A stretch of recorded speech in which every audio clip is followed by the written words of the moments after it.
Pour vous, qu'est-ce que c'est quand vous dites quelque chose de design? Ça veut dire quoi? Qui est original. Ça peut faire réfléchir aussi. Inventeur d'objets. C'est pas forcément utile. Oui, mais parce que maintenant le mot design ça va partout. C'est fait pour rendre uniquement beau alors. Non, Qu'on n'a jamais vu auparavant. qu'on n'a pas l'habitude de voir. Ça peut être très moche comme très beau. Je savais pas du tout ce que c'était que le design avant. Qu'est-ce que le design pour moi?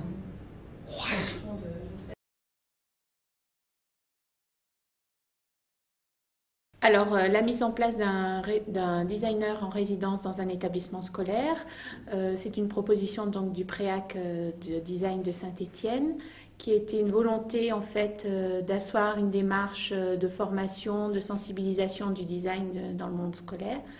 Donc, il y a eu une idée de lancer, d'installer donc un designer à mi-temps en résidence dans un établissement pour une durée de 3 mois. Donc, il y a d'abord eu tout un parcours de recherche des personnalités qui pourraient correspondre. Et puis, suite à l'envoi d'un certain nombre de dossiers, sélection de 3 designers. Parmi ces 3 designers, la personnalité de Philippe Millon est ressortie par son travail à la fois technique et artistique, très particulier, puisqu'il expose en galerie. Oui, le design, comme je leur ai expliqué un petit peu à eux, c'est une activité professionnelle qui consiste à faire de la recherche pour innover. Voilà. Ça, c'est une définition assez large parce que bon, ça peut effectivement prendre en compte toutes les sortes de design. Ah bah pour moi, clairement, c'est du design parce que c'est fonctionnel. C'est tout. C'est la seule... je crois qu'aujourd'hui, de toute façon, il n'y a que là qu'il y a une nuance, quoi. Je veux dire qu'une œuvre d'art, son but, c'est d'être, c'est tout. Alors qu'une pièce de design, son but, il est fonctionnel. Il faut que ça serve à quelque chose. Ma démarche est justement, voilà, on parlait de design, qu'est-ce que le design? Moi, a priori, quand j'ai commencé à faire des choses, je ne pensais pas que c'était du design. Bon, alors après, forcément, quand on commence à avoir une pratique professionnelle, il faut bien être mis dans une case quelque part. Bon, alors donc pourquoi pas designer, allons-y, quoi. Mais en ce qui me concerne, moi, le design, c'est pas... Enfin, il faut mettre des guillemets partout, parce que ce qu'on voit, par exemple, dans la presse spécialisée design, donc moi j'appelle couramment le design, ça ne m'intéresse pas tellement. Pour moi, le design, c'est pas un but, c'est un moyen. C'est un moyen. Moi, ce qui m'intéresse, en fait, c'est d'essayer d'amener les gens à se poser des questions. Donc moi, j'essaye de produire des formes, peut-être qui peuvent amener des questions, des formes qu'on ne peut pas résoudre comme ça simplement et consommer en les regardant 2 minutes. Ce que j'aimerais à la limite, moi, c'est que en voyant mon travail, les gens se mettent à regarder ce qu'ils ont chez eux. Moi, je dessine que des meubles parce que dans mon esprit, déjà, tous les objets, on peut les mettre dans des meubles. Et donc, on peut libérer l'espace comme ça. On peut s'entourer de 2 ou 3 placards et tout ranger dedans. Moi, en tant que professeur d'art appliqué, je suis très très contente de la venue de Philippe Millon dans l'établissement parce qu'il est intervenu dans mes classes sous 3 formes. Pour certaines de mes classes, il a présenté son œuvre en fait, et avec des étudiants de BTS agencement, il a su donner des points de vue assez pointus sur la pratique du design d'aujourd'hui. Parce que bon, moi j'enseigne l'histoire du design de la fin du 19e siècle à aujourd'hui. Et c'est vrai qu'aujourd'hui, on a des pratiques très diverses de designers. Et sa particularité à lui, sa singularité, c'est de bien se trouver en marge entre un designer, un créateur d'objets qui va servir, un objet qui va servir, et un objet artistique, puisqu'il est dans une galerie d'art qui montre beaucoup du design à Paris, et qu'en fait... il fait partie d'un groupe assez mince d'artistes qui travaillent comme ça, d'artistes designers. Donc ça m'intéressait qu'il développe sa réflexion autour de cette frange, cette frontière entre art et design. J'aurais demandé de concevoir des systèmes d'articulation pour un petit meuble pour que les gens puissent acheter un meuble en kit et le monter chez eux, donc sans outils.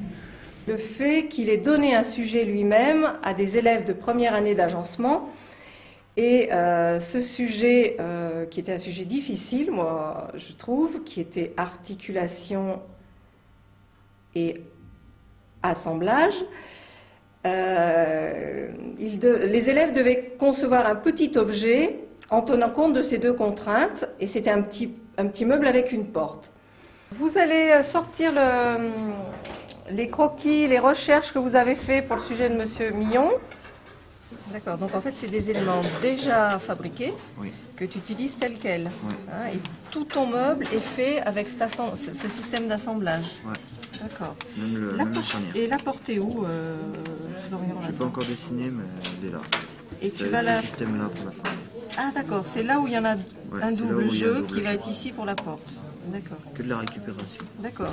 Donc ça, là, je comprends bien comment tu l'assembles là. Hein. Ça, c'est la même chose que ça, mais j'en ai qu'un.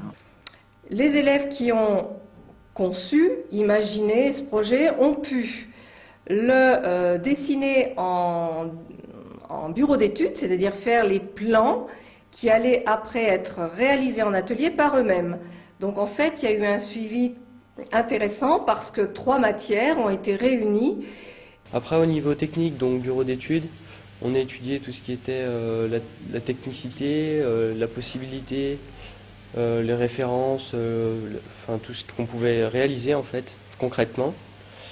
Et donc là, on est en atelier et on va essayer de réaliser les prototypes pour plus tard essayer de les présenter avec M. Millon. Là, en fait, ce qu'il faut faire, c'est sur la face du panneau, tu as ton panneau qui est comme ça, il faut me faire une petite entaille là, et là un trou. Et puis il y aura une petite entaille là aussi et un trou. Ce qui fait que la graffe elle va venir et là ça sera lisse après quand on passera le doigt. Elle ne viendra pas dépasser sur le panneau. Il faut qu'elle rentre dans le panneau. Donc il faut faire juste un petit coup de... une petite rainure.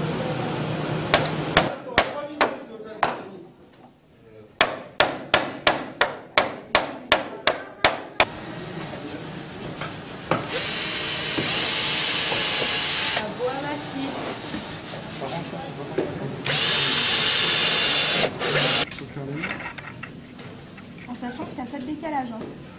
Ouais, donc on est...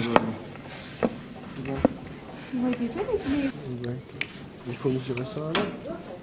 Quand on parle de design avec les élèves, c'est vrai que tout tourne toujours, tous les termes qu'ils choisissent, toutes les idées que ça leur évoque, c'est toujours des choses très liées à l'esthétique.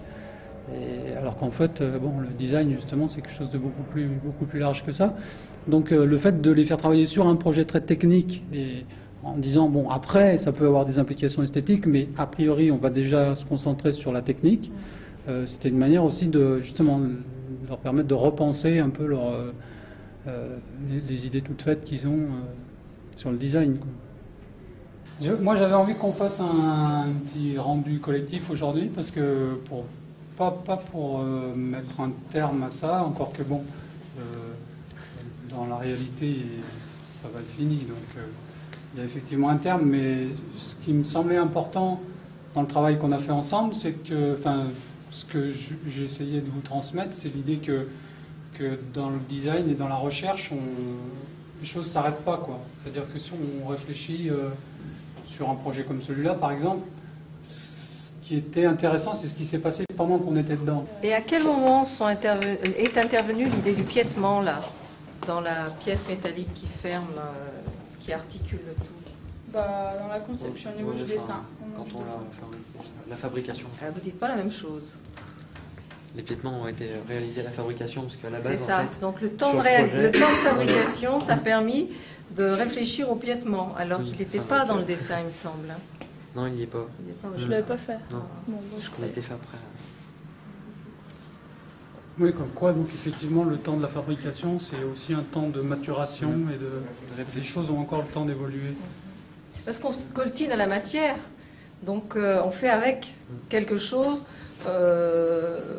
qu'on n'avait pas forcément l'idée qu'on allait rencontrer des difficultés autant. Par contre, la pièce métallique, vous l'avez fait faire dans un autre atelier? Ici, on avait fait faire dans l'atelier de... Non? Dans un atelier extérieur. Ah, je croyais que ça avait été fait ici. Donc elle est arrivée et ils ont pris connaissance de cette pièce métallique. Voilà, en fait, elle a été dessinée suivant les plans de Thibaut. Elle a été fabriquée suivant les plans Et après, eux, ils l'ont finalisé en aspect, quoi.